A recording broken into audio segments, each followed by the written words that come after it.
Mungkin bisa saya kenalkan, nama saya Heri Susanto. Saya petani kopi Desa Ngerantah dan juga prosesor kopi.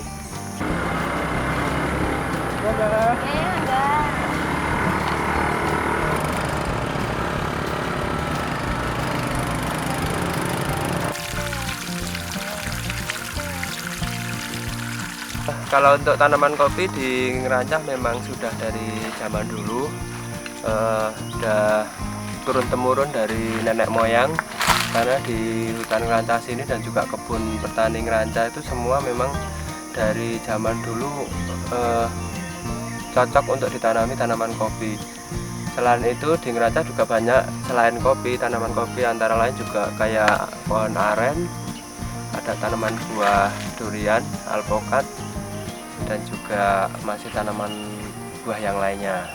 Ketinggian tanam di Ngerancah 700 sampai 1200 mdpl.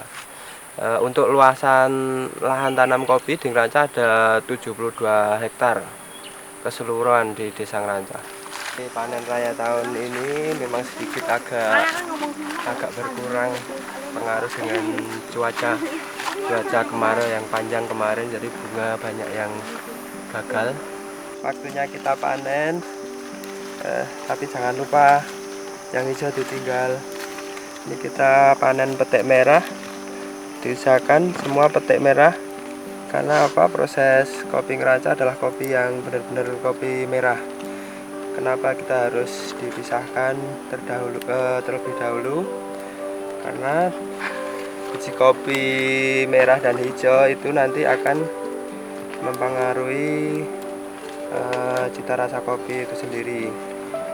Makanya diusahakan untuk petik itu pilih yang merah-merah, yang hijau seperti ini wajib ditinggal dulu, wajib ditinggal. Jadi yang merah ini yang kita petik, merah matang, merah segar.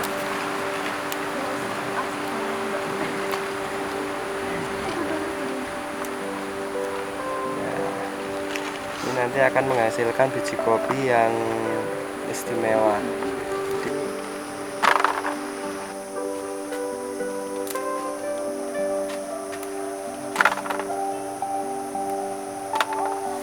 Jadi ini kopi Ngerancah. Di sini petaninya diberi pengertian bahwa yang paling bagus kopi petik merah. Jadi gini, petik merah. Kalau yang masih hijau-hijau seperti ini, disarankan jangan dulu, biar sampai merah dulu baru dipetik. Nah gitu. Ini jadi panen massal tahunan, 1 tahun sekali. Dan kebetulan kita kesini pas panen massal, sayang sekali tapi ibu-ibunya para petaninya udah selesai, baru kita datang. Kayak tahun pinten deh Mbah? Kula Nggih. 1975. doso tahun. Itu gansal. Oh, 75 tahun ya. Ini nyorang. Oh, Lumina rak mbok slemek bakar niku. Unjuk riyen nika enten kutian. Panen raya ngaten iki per tahun apa? Makai lagi. Tugake jago yo.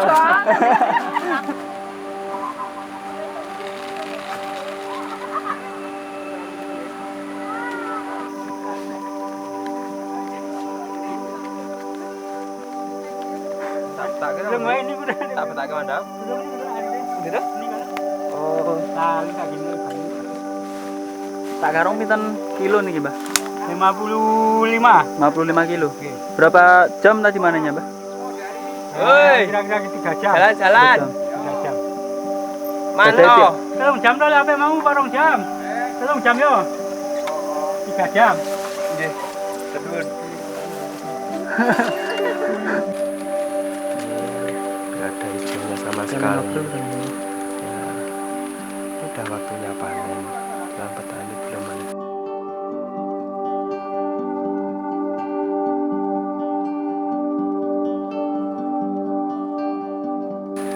Untuk kopi Ngerancah itu merupakan tanaman kopi yang ada sejak dulu zaman penjajahan Belanda. Jadi tanaman kopi itu dibawa oleh para penjajah Belanda yang dulu singgah di Ngerancah sini. Makanya untuk tanaman kopi sekarang dikembangkan oleh para petani-petani kopi yang ada di Desa Ngerancah. Panen kopi dari petani itu memang sebagian ada yang masuk di kelompok tani, sebagian ada yang mereka olah sendiri lalu dijual di tengkulak atau pedagang-pedagang lokal. Nah, kalau untuk saya ngelola kelompok di KUB Mandiri Sejahtera. Jadi KUB Mandiri Sejahtera itu merupakan kelompok yang membidangi di bidang pemasaran dan proses pengolahan hasil dari kopi Ngerancah itu sendiri. Untuk KUB ada 30 anggota kelompok dan juga pengelolanya ya ada sekitar 15 yang mengelola untuk pengolahan proses kopi. Kalau di Ngerancah itu sebagian besar kan jenis kopi yang ada di sini Robusta. Jadi Robusta memiliki karakter unik rasa dari kopi itu sendiri, khusus di Ngerancah itu ada Java mokanya yang cukup kuat dan juga ada rasa asamnya. Meskipun untuk di Ngerancah tanaman kopi sedikit belum begitu cocok ya untuk tanaman Arabica karena masih di ketinggian yang masih sedang. Jadi untuk Arabica pun sebenarnya juga sudah ada, tapi cuma sedikit sekali. Itu ada yang ditanam di paling atas. Untuk pengolahan lahannya untuk tanaman kopi memang sedikit agak berbeda dengan daerah-daerah yang lain. Mungkin di kopi Ngerancah ini pengolahan lahannya itu sudah melakukan pengolahan sistem organik. Jadi tidak menggunakan dengan pupuk-pupuk kimia. Dia memanfaatkan dari kotoran-kotoran hewan yang mereka pelihara di rumah. Itu kotorannya dikembalikan ke kebun. Lalu untuk pemupukan di tanaman kopi itu sendiri. Untuk bibitnya bisa dibikin di pekarangan rumah, nanti bisa ditanam langsung ke kebun. Kalau untuk bibit itu kan kebanyakan petani mengembangkan sendiri. Jadi mengembangkan dari kopi yang sudah ada. Contoh kayak biji kopi yang sudah merah tadi, itu kan juga sudah bisa untuk dijadikan menjadi bibit. Nah, caranya membuat bibit ada beberapa cara. Pertama bisa dari biji, bisa dari batang, ya disetek seperti itu. Kalau yang dari biji kita semai dulu. Jadi bijinya yang kita petik dari kebun yang merah segar tadi, kita petik di rumah kita proses, yaitu dengan cara perimbangan biar nanti biji kopinya mendapatkan biji yang benar-benar sehat untuk bahan pembibitan yang sehat juga, jadi akan sempurna nanti untuk pertumbuhan bibitnya. Sebenarnya kalau untuk perkembangbiakan kopi itu nggak ada yang cara tradisional ataupun modern. Pada dasarnya itu sama teori dan prakteknya. Kalau dari biji sampai ke bibit siap tanam itu kurang lebih 1 tahun sudah bisa siap untuk ditanam. Setelah ditanam di lahan, nanti kurang lebih 2-3 tahun sudah mulai panen. berbuah. Ya. Kalau untuk musim panen itu bulan Agustus itu panen raya. Panen raya kopi bulan Agustus berlangsung selama 3 bulan. Dari bulan Juli, Agustus, September. Jadi bulan September itu akhir masa panen. Karena di tanaman kopi itu kan nggak bisa ya satu tangkai buah kopi itu semua langsung bareng petik merah, nggak bisa. Jadi ada sebagian yang masih hijau, jadi itu nanti dipilih-pilih. Jadi yang pertama merah itu dipilih duluan, dipetik duluan. Nanti yang kedua kalinya ada lagi yang merah lagi, nanti kita petik lagi sampai berikutnya, sampai terakhir habis masa panen. Jadi setelah masa panen, contoh kayak ini kan habis dipanen semua. Itu nanti kita lakukan yaitu pemangkasan cabang yang sudah tidak produktif. Kan ada yang cabang sudah tua, mereka sudah tidak produktif lagi, pangkas total. Jadi nanti akan tumbuh cabang baru yang masih muda dan untuk bahan produksi yang untuk tahun berikutnya. Kita dari petik kebun kita langsung bawa ke gedung pengolahan. Dibawa ke gedung pengolahan, nanti kita lakukan processing, yaitu pertama kita rimbang dulu. Perimbangan tuh kopi dimasukkan dalam bak ataupun ember plastik, itu dikasih air, nanti kopi dimasukkan di situ, nanti akan kelihatan yang biji kopi sehat dan yang biji kopi tidak sehat. Itu nanti akan membedakan di situ biji kopi akan mengapung dan tenggelam. Jadi biji kopi yang tenggelam itu nanti yang kita ambil, kita proses, itu adalah kopi yang biji sehat. Dia bijinya itu enggak ada penyakitnya. Kalau yang mengambang itu mereka biji kopi yang tidak sehat, dia ada hewan di dalamnya, jadi kopinya itu berlubang. Ini nanti bisa kita lihat di gedung pengolahan, kita bisa amati dari biji kopi yang sehat dan enggak sehat, itu yang tenggelam dan yang mengapung tadi. Itu proses pertama. Yang kedua, langsung kita kupas. Setelah kita perimbangan, biji kopi yang masih seri segar itu tadi yang merah kita kupas. Setelah kupas baru kita fermentasi, sesuaikan dengan proses apa yang akan kita lakukan. Kan ada beberapa proses, ada natural, ada full wash, ada honey, dan juga ada semi wash, dan juga kopi lanang. Kopi lanang itu sebenarnya bukan proses ya, tapi biji kopi kelainan. Sebenarnya kopi lanang itu biji kopi kelainan. Kalau jangan tahu kelainannya itu apa, jadi mereka itu biji kopi yang kurang asupan makan, dia nggak bisa sempurna pertumbuhan biji kopinya, jadi mereka nggak sempurna lah, jadi bulat karena dia kurang makan, jadi cuman satu, tapi keistimewaannya itu rasa lebih enak, lebih kuat, harum. Untuk panen 1 hektar kurang lebih 2 ton green bean, biji kopi OC.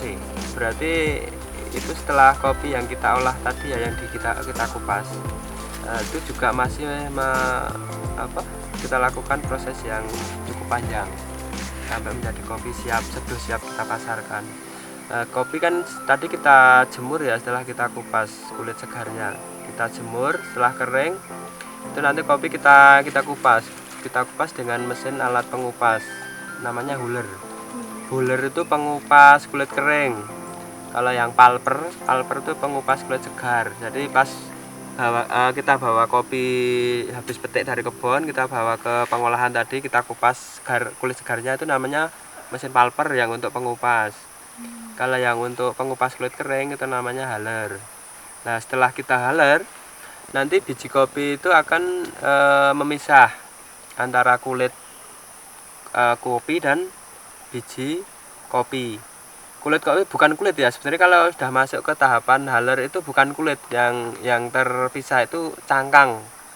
Kan yang pertama tadi kita kupas dengan palper, kupas kulit itu kan ada kulit dan juga cangkang di kopi. Ada 2 lapis. Yang luar itu lapis kulit segarnya, yang dalam itu cangkang. Jadi yang dikupas pertama itu kan kulitnya, yang dihaler itu adalah cangkangnya. Seperti itu. Nah, setelah cangkang dikupas, kita hilangkan dengan mesin haler, itu baru kita sortasi. Biji kopi itu kita sortasi, kita pilih dari biji yang pecah, lubang, hitam, itu kita pisahkan semua agar mendapatkan biji kopi yang sempurna.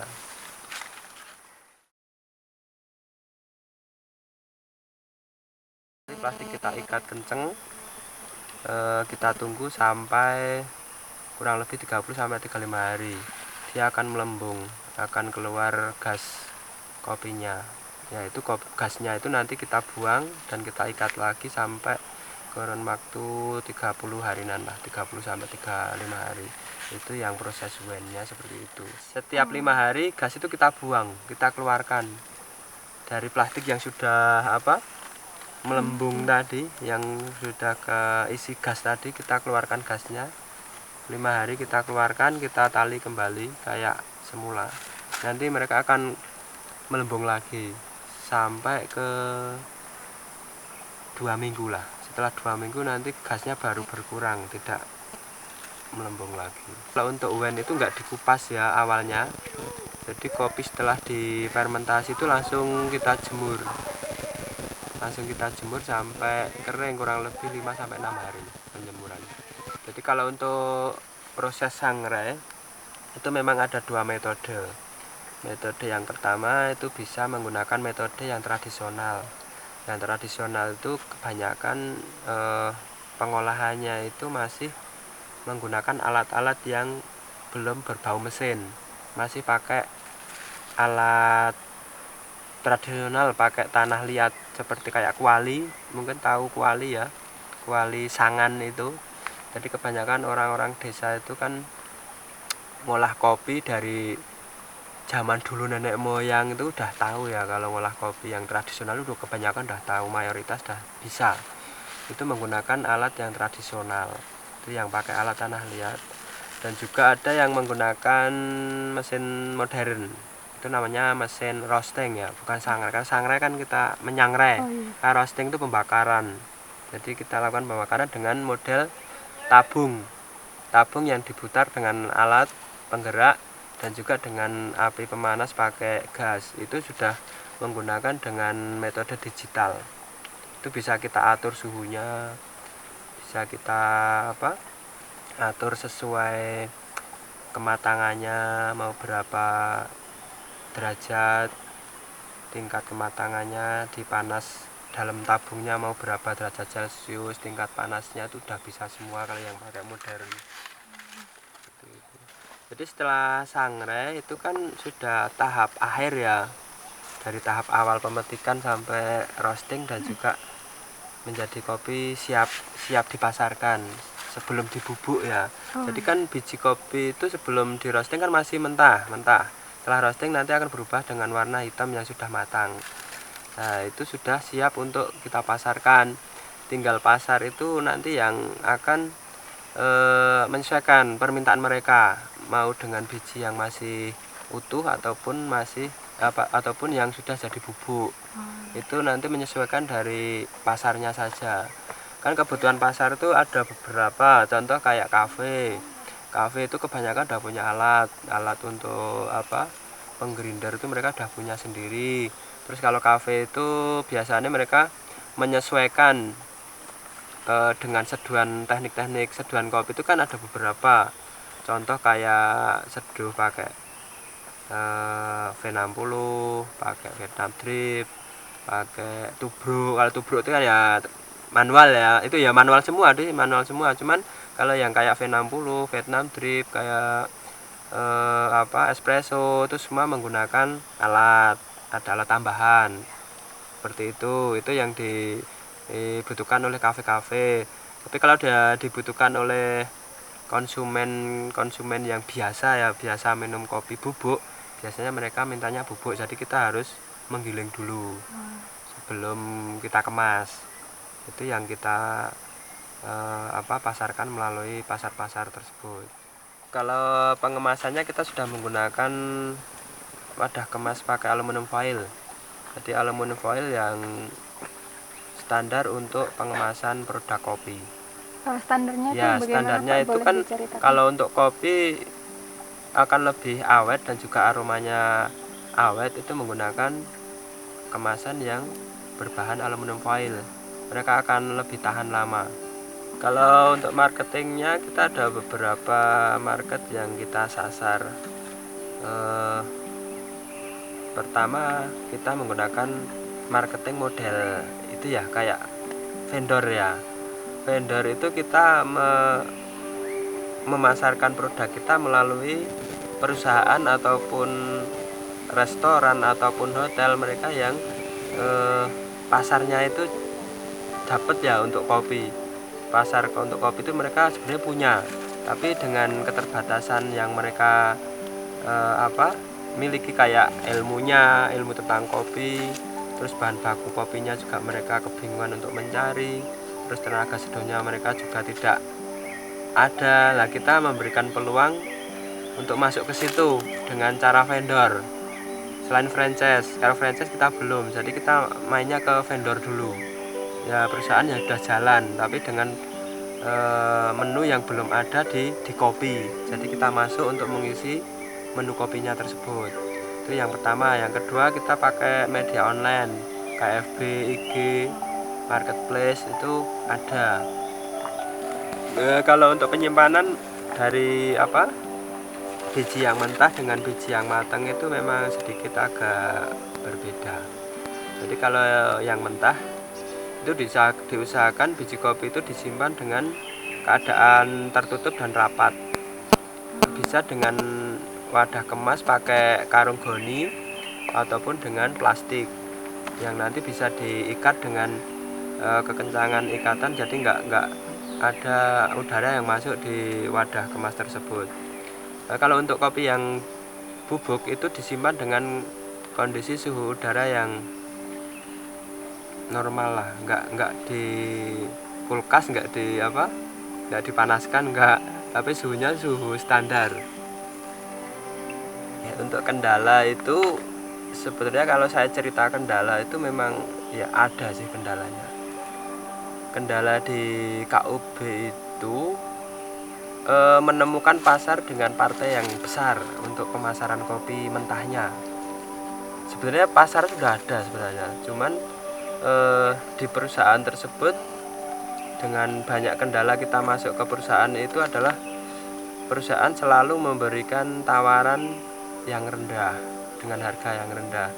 Sedangkan kita dengan petani itu kan pengen meningkatkan harga jual kopi itu dengan harga yang lebih tinggi dari harga-harga sebelumnya. Contoh kayak kita masuk ke PT ya, masuk ke PT itu sudah kita lakukan dalam tahun kemarin 2 tahun, kita terpaksa harus berhenti karena dengan tawaran harga juga rendah dan juga pembayaran yang tempo, jadi kita nggak mampu mengcover kopi petani untuk membayari petani lagi, karena keuangan di PT itu selalu mereka tempo semua, jadi kita terkendala di situ. Pembayaran tempo itu misalkan kita setor ke PT ya, ke perusahaan, hari ini kita kirim, pembayaran itu 2 minggu sampai 3 minggu baru bisa pencairan. Nah sedangkan kita di rumah sini kan juga didatangi para petani pas waktu panen mau menjual kopinya. Nah itu mau bayar pakai uang apa, sedangkan untuk uang kopi kan banyak, enggak cuma sedikit. Hitung aja 1 ton ya, 1 ton udah ada 22 juta. Sedangkan kalau kita kirim 1 truk itu dengan kapasitas 7-8 ton 1 truk.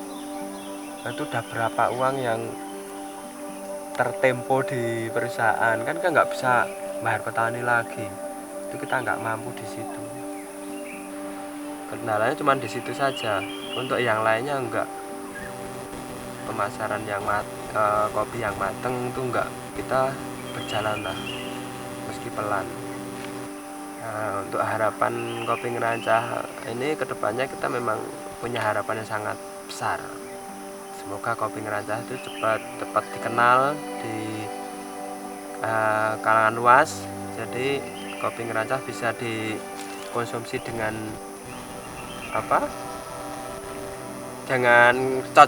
kecocokan para konsumen kita, dan semoga nanti akan memberikan suatu nilai plus bagi para petani kopi di Desa Ngerancah itu sendiri. Harapan ke depan kita seperti itu.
Batas dipanas ke.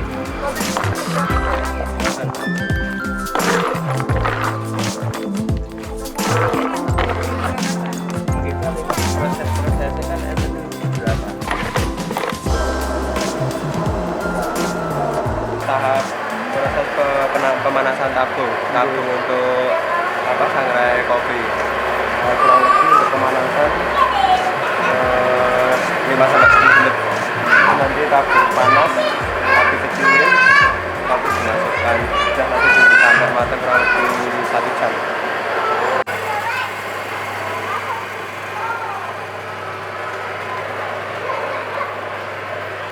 Waktu penyangrai kurang lebih 1 jam sampai 1 jam seperempat. 1 jam. Itu melihat besar kecilnya biji kopi. Kan kadang antara robusta dan arabica itu beda loh. Arabica itu lebih cenderung kecil dan tipis. Kalau robusta tebal, agak gede. Jadi waktunya juga tinggi dibanding arabica. Bisa saja arabica itu nanti membutuhkan waktu cuma 3/4 jam. Kalau yang robusta 1 sampai 1/4 jam.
semuanya, balik lagi ke podcast kita di Ini Kopi. Oke, bentar lagi kita mau buat kopi. Yeah, Setelah jadi di feeder, kemudian kita akan buat kopi. Oke, sebelumnya nanti akan ada narasumber yang yang wow banget. langsung dari narasumber ahlinya, Ya, dari ahli perkopian gitu ya Mas desa ya. Ngerancang langsung gitu ya. Iya. Bentar lagi kita panggilkan, tapi ini kita kenalin dulu. Oh, nanti apa langsung sama narasumbernya aja ya? Oke, langsung aja kita panggil kepada Pak Hari. Jadi kita bakalan workshop ya, menyeduh kopi manual di rumah. Kita akan menyeduh dengan teknik V60, V60. Ya. Itu gimana Pak? Kopi bean kayak gini nanti bakalan dihalusin pakai alat ini, namanya grinder ya Pak. Grinder. Ini Harus panas mendidih ya Pak ya? iya betul, panas mendidih. Nanti didiamkan dulu kurang lebih ya 1-2 menit biar panasnya, suhu panas turun. Oh gitu. Kurang lebih 90 derajat. Ini namanya blooming. Blooming. Blooming itu proses pembakaran kopi. Oh. Nah, ini kira-kira 25 detik 25 detik waktu guys. bloomingnya. Oke, sudah 25 detik ya kira-kira ya. Tambah lagi Pak ya berarti. Kita tuang lagi sampai 160 mili. Oh. Berarti nuangnya harus muter gitu ya Pak ya? Mutar searah jarum jam. Agar dia merata Ya, gitu ya Pak merata ya? betul. Satu rasa. Oh ini kita udah menyiapkan juga gelas estetik ala-ala kopi dan susu kental manis. Ini nggak endorse ya? Ya, cukup ya 160 gram ya. Oh iya, jadi kalau V60 itu hasilnya bening ya Pak ya? Ya, nggak begitu gelap. Iya. Ya, rasanya lebih shock. Ini tadi robusta ya Pak ya? Ya, Robusta Kop. Ini fun talk show ya, jangan kaget kalau kita sering ketawa-ketawa. Memang itu tujuan dari talk show kita, membuat kalian tertawa dan teredukasi. Wih.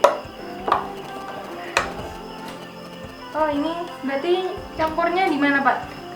Ini tadi kalau ada yang minta kopi susu nggak? Kalau ada yang minta Ada. kopi susu kita Oh banyak tawarkan. sekali teman-teman pengen sobat Kop ini suka kopi susu ya. Ya, Ada ratusan ribu yang request. lebih banyak yang suka manis. Iya. Buat teman-teman Kop semua, jangan banyak-banyak minum manis karena tidak sehat. Boleh ambilkan smoky atau gelas kecil. Nih, kita bisa pakai gelas untuk cocktail. Ya, coba bisa dilihat ini di zoom atau perlu saya bawa ke podium di depan. Silakan. Dekatkan. Nah, ini rada panas ya, Kop semuanya. Nah, ini bening dan seger banget aromanya. Langsung ini jadi Langsung ya, kopinya langsung habis panen tadi itu, ya Pak ya? Ya enggak lah, panennya udah 1 tahun ini. Kalau habis panen belum bisa diproses kok. Nah ini, oh buat yang belum tahu nih, kop-kop yang belum tahu, wine di kopi itu nggak ada alkoholnya, jadi kalian bebas buat minum itu sebanyak-banyaknya, nggak akan mabok. Kecuali kalian campur-campur ya, itu saya tidak ikut-ikut. Di sini kita mengedukasi yang bener-bener aja. Kalian juga bisa pakai gelas-gelas souvenir, itu kayak gini nih ukurannya. Nah, sudah jadi. Nah,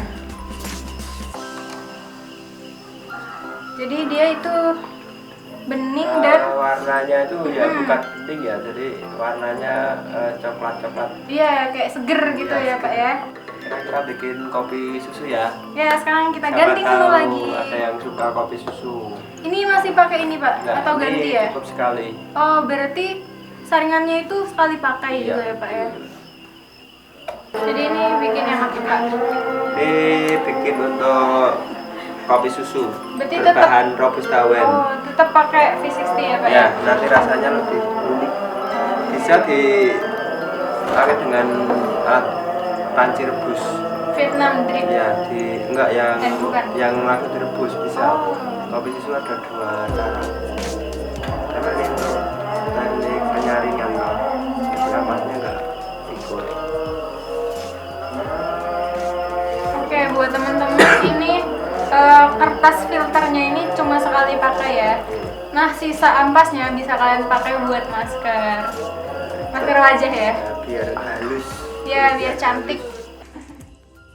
Ini adalah kopi tarik. Ditarik. Jadi Wine robusta. wine robusta kopi tarik. Dia dibikin dari kopi yang udah disaring dengan filter V60 sama susu kental manis. Ini di blur ya mereknya karena kita tidak endorse. Berapa kali ini Pak? Sekuat mungkin Sampai berbusa. Sampai nanti berbusa. Buat yang suka manis bisa pesan, bisa bikin kopi tarik dengan susu. Kalau yang suka kopi asli ya pakai ini tadi murni V60. Wow, so good.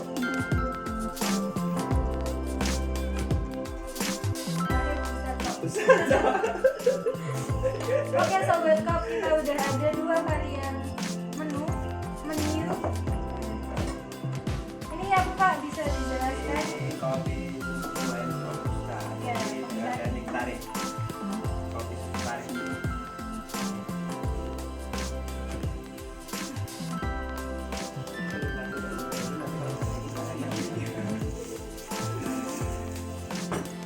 Natural banget rasanya ya. Kalian bisa coba ini di rumah. Susunya.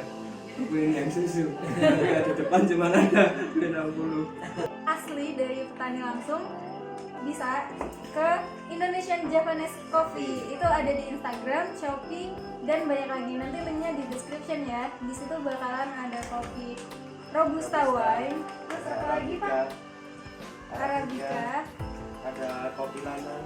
Nah, ada kopi lanang. Di sini juga ada souvenir ternyata. Souvenir gelang kopi dan parfum kopi. Nah, ini parfum kopinya. Terus ini gelang kopinya. Jadi sangat cantik nanti. Iya, jadi enggak pasaran gitu ya. Asli, kopi asli ya ini guys. Nah, semuanya ada di link di description, kalian bisa follow dan order di situ ya. Oke. Di Indonesian Japanese Coffee. Dadah.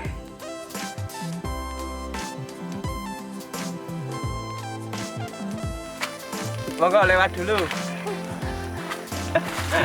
Kesane lewat ya. Oke, monggo. Panen, Mbak. Tak bedake. Panen, Pak. Tak pulperke mengke. Gak ada.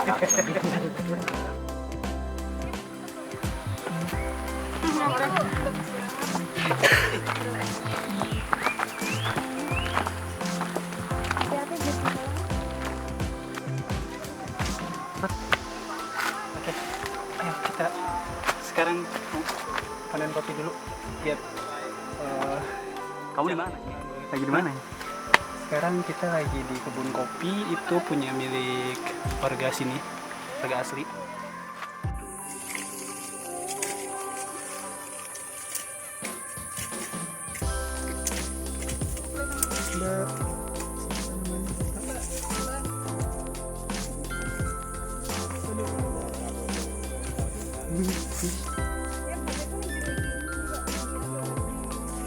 Jadi ini kopi yang udah bisa dipanen. Jadi dia warnanya merah. Cara manennya gitu ya? Panennya. Karena biar cepet. Oke, Nanti soalnya dia itu bakalan rontok semua gitu.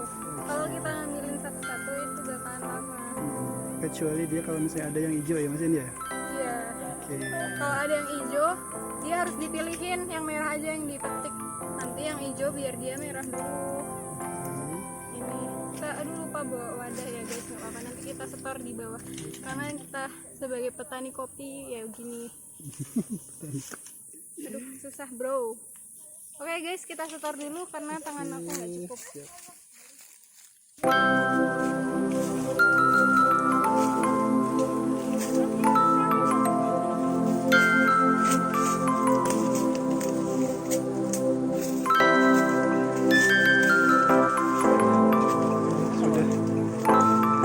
Sudah guys, sudah penuh keranjangnya.